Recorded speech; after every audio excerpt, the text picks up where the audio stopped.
21 years. That's how long it took to document what really happens when someone dies. Not through religion, not through philosophy, through direct observation and systematic recording. A consciousness calling itself Seth spent 2 decades mapping the mechanics of death with surgical precision. He explained why you're dead keep trying to reach you, why most attempts fail, and why your grief might be the exact thing blocking them from getting through. If you've lost someone and felt like they're still around somehow, this changes everything you thought you knew about dying. 3 weeks after her mom's funeral, the phone rang at 2 a.m. She picked up. Dead air on the other end, except it wasn't empty silence. It carried weight, that unmistakable energy signature only her mother had. She hung up shaking, convinced the grief was making her lose her mind. Seth spent 21 years explaining why moments like that aren't coincidence, hallucination, or your brain short-circuiting from loss. They're deliberate, coordinated attempts from the other side saying, "I'm still here, I just switched frequencies." Last video, I broke down who Seth was, this non-physical consciousness that dictated over 6,000 pages through Jane Roberts. Today, I'm showing you what he revealed about those who've crossed over, why they're closer than you realize, why they're still working in your life without you noticing, and how to recognize the signs you've been dismissing because nobody taught you what to look for. If you've lost someone and feel like there's more than just missing them, hit subscribe and turn on notifications. This channel exists for people who refuse shallow answers about loss, for people who want to understand how love actually works when it transcends physical form. Jane Roberts didn't believe in afterlife when her brother died. Writer, natural skeptic, literature degree. The kind of person who demands evidence before accepting anything that smells like cheap mysticism. The pain from losing him got stored in that place where we keep things we don't know how to process. Years later, when Seth started speaking through her, everything shifted.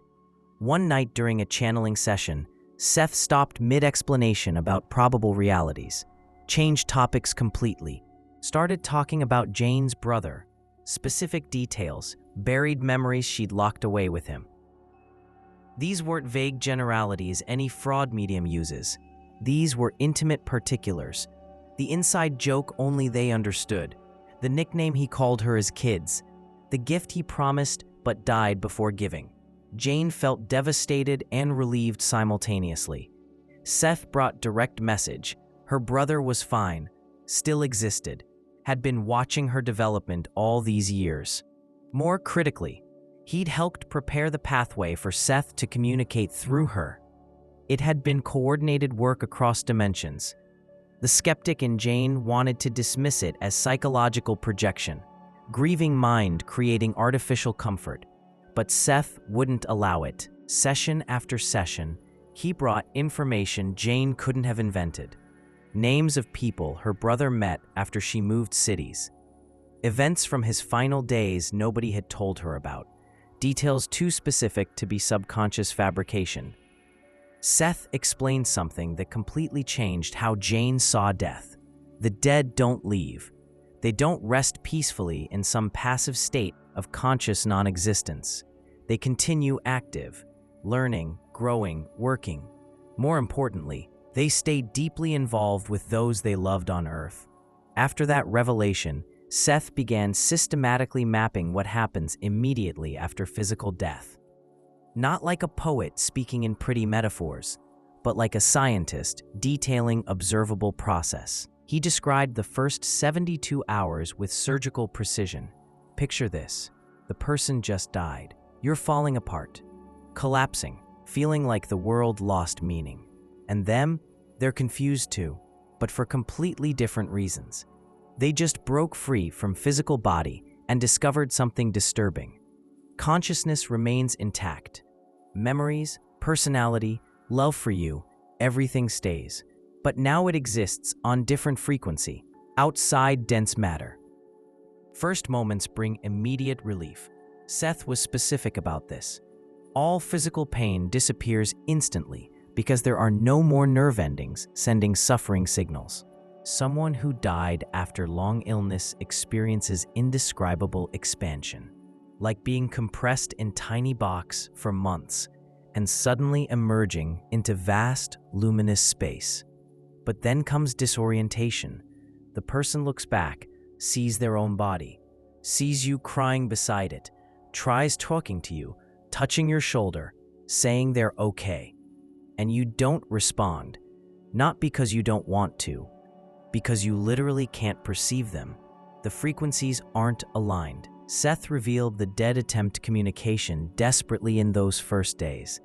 They shout your name, stand beside you during the funeral, try appearing in dreams, move tiny objects trying to get attention.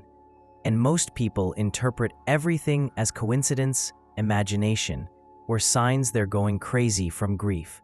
Here comes the part that hurts to hear, but needs saying. Seth was direct about this. Your desperation prevents them from reaching you. Intense grief functions like radio static, creates energetic interference so dense it blocks any subtle communication. The person on the other side is transmitting, but you're surrounded by emotional noise that distorts everything. Seth documented specific case in materials dictated to Jane, mother who died from cancer, trying to calm her grieving son. She stayed beside him every night, attempting to transmit peace, trying to show she was okay. But the son cried with such intensity, entered spirals so deep in desperation, that he created literally impenetrable energy field. Like trying to whisper during a hurricane. Took weeks until his grief started transforming from acute desperation into softer sadness. When that happened, when he could breathe without feeling like drowning, the mother finally got through. First, via vivid dream where she appeared healthy, whole, transmitting pure love. Then, through synchronicities, her favorite song playing at specific moments, objects appearing in impossible places. Seth mapped specific signals the dead use for communication. They're not random. They're deliberately chosen because they create less resistance in physical reality. Electronic technology is favorite. Phones, radios, lights. Why? Because consciousness operates through electromagnetic fields. The dead can influence electronic devices with relative ease compared to dense physical objects. That phone that rings but nobody's there. That radio changing stations by itself, exactly when you're thinking about the person. That light flickering 3 times straight whenever you mention their name. Seth would say, they're trying to talk. It's not technical malfunction. It's coordinated effort from consciousness, operating on different frequency, trying to build bridge between dimensions. Dreams are primary channel because during sleep, your analytical mind stops filtering experiences it considers impossible. The logical brain, which normally discards interdimensional perceptions as illusion, goes temporarily offline. This allows your consciousness to naturally tune into frequencies where the dead exist. But Seth was specific about distinguishing authentic dreams from psychological projections. Genuine visits have distinct characteristics. They seem more vivid than regular dreams.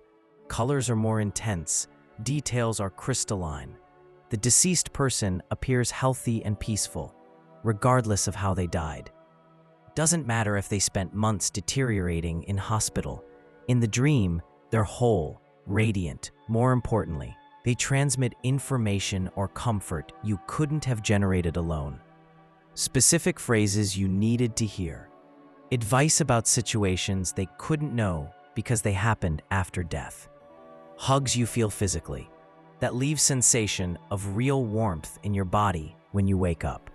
Seth documented woman who lost husband in car crash. 3 days after funeral, he appeared in her dream. Didn't talk about the accident, about pain of departure. Talked about specific document hidden in garage she needed to find. Life insurance nobody knew existed. She woke up, thought it ridiculous, but checked anyway. Document was exactly where he said. Skeptics would say her subconscious knew the document existed, created dream to bring information to consciousness. Seth countered, then why would subconscious wait until she was financially desperate 3 weeks later? Why not bring information immediately? Obvious answer. Because husband needed time to learn how to communicate clearly through dreams. Synchronicities are another primary method. That day, you were intensely thinking about your dad and suddenly his favorite song started playing on radio. You changed stations, another song he loved. Turn on TV, report about city where he was born. Walk outside, see car identical to his, with license plate containing his initials. 1 coincidence, maybe. 2, possible. But when 5 synchronicities related to the same person happened same day, Seth would say, this is coordinated work, not random universe generating patterns by chance. It's specific consciousness manipulating probabilities, influencing events, creating signs you can't ignore. Seth revealed something fascinating about how this works. The dead don't control physical events directly like magic. They influence probability fields. In quantum physics, each moment contains multiple possibilities, collapsing into single reality through observation. Seth explained non-physical consciousnesses can tilt probabilities subtly, making you turn left instead of right, take different path, turn on radio exactly when certain song is starting. That phrase your mom used to say, printed on bumper sticker that stops right next to you at traffic light. That book she loved, falling off shelf by itself when you enter bookstore. That specific perfume she wore, smelled out of nowhere in empty elevator. Seth said, they're not trying to scare you. They're trying to remind you they remain present, that love didn't evaporate, that connection persists beyond matter's limitations. But most people dismiss the signs because we've been conditioned to believe death is absolute end. So when evidence to contrary appears, rational mind creates alternative explanations. Coincidence, imagination, projected desire. That woman who turned on cell phone and had voicemail from husband dead 3 months. Carrier said it was impossible, that old messages had been deleted. But there was his voice, clear, saying he was okay, and she needed to move forward without guilt. She deleted message in panic, then regretted it rest of her life. Seth emphasized, the dead respect your free will. If you reject communication, they step back, not from anger or resentment, from love, because they understand each person has their timing, their process. Forcing contact when you're not ready would cause more trauma than comfort. Seth didn't just confirm communication happens. He explained why some dead communicate clearly while others stay silent for years. And reasons are more complex than love or willpower. Spiritual development determines technical capacity. This bothered many people when Seth revealed it. Seems unfair, like whoever loved more should communicate better. But Seth was clear. It's not about love intensity. It's about level of understanding how consciousness and energy work.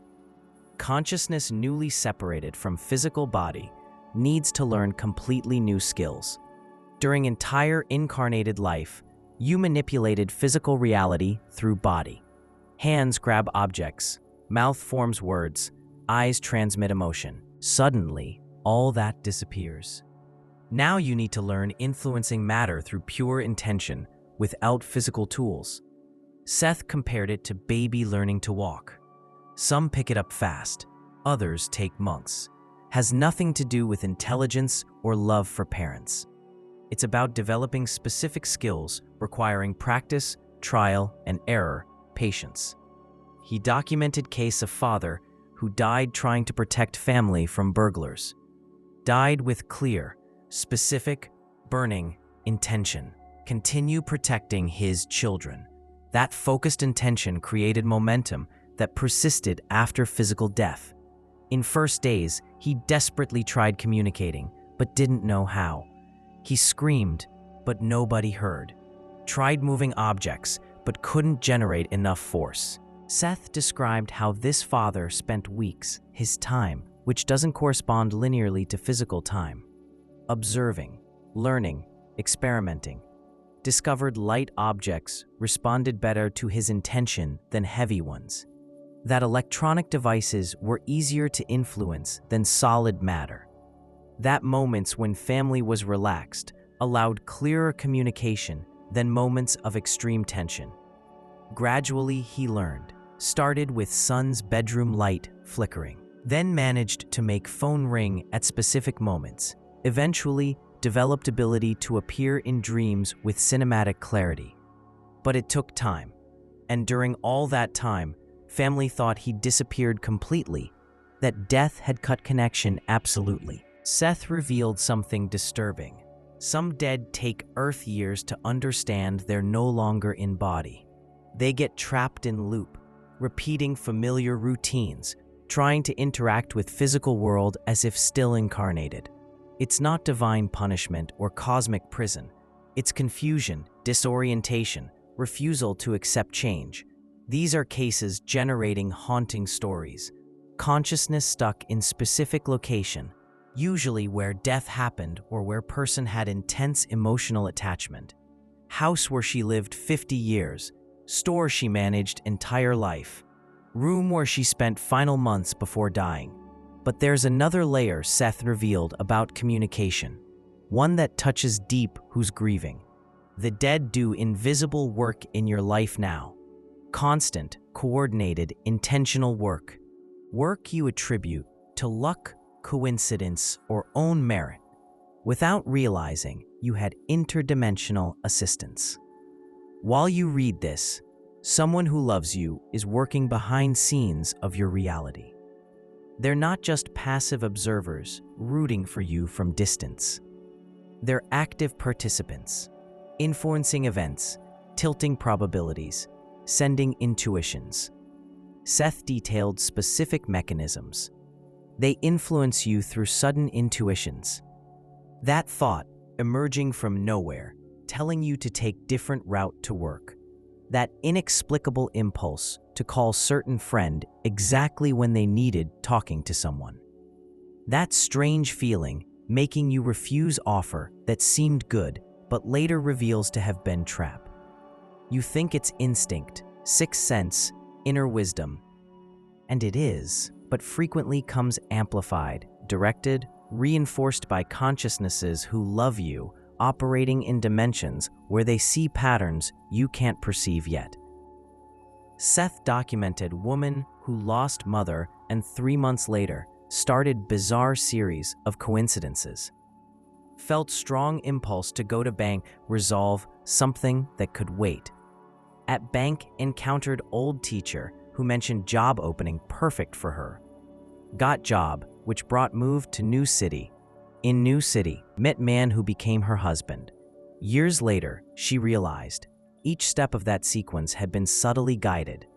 Mother was working through intuitions, synchronicities, apparently random encounters, not controlling her life like puppet, just opening doors, creating opportunities, tilting probabilities in beneficial directions.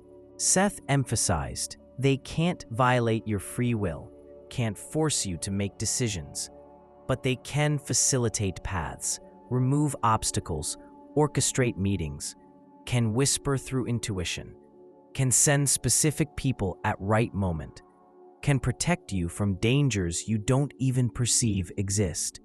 Protection through coincidences that steer you away from accidents.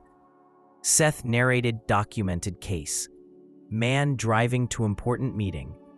Tire blows 20 minutes before arriving. He gets furious, misses meeting, thinks day was ruined. 2 hours later, discovers there was serious accident exactly at time and location where he'd be passing if tire hadn't blown. Would have been fatally hit. Coincidence? Seth would say, intervention. His father, dead 5 years, saw probable event, managed to influence tire-blowing probability exactly when and where it needed to blow to save Sun's life. But how to open the channel? How to allow clearer communication without falling into desperation that blocks everything? Seth taught specific technique to Jane. Technique she tested for years and documented with scientific precision. First, releasing desperation is fundamental. This doesn't mean stop feeling longing or deny pain. It means transforming grief from acute desperation into gentle sadness. They can't reach desperation's vibration. Frequency is too dense, too heavy. They need you to rise slightly, to breathe, to create emotional space where subtle communication can emerge. Seth guided, reserve 10 minutes before sleeping. Lie down, consciously relax body, quiet thoughts. It's not formal meditation with complex techniques. It's simply creating internal silence.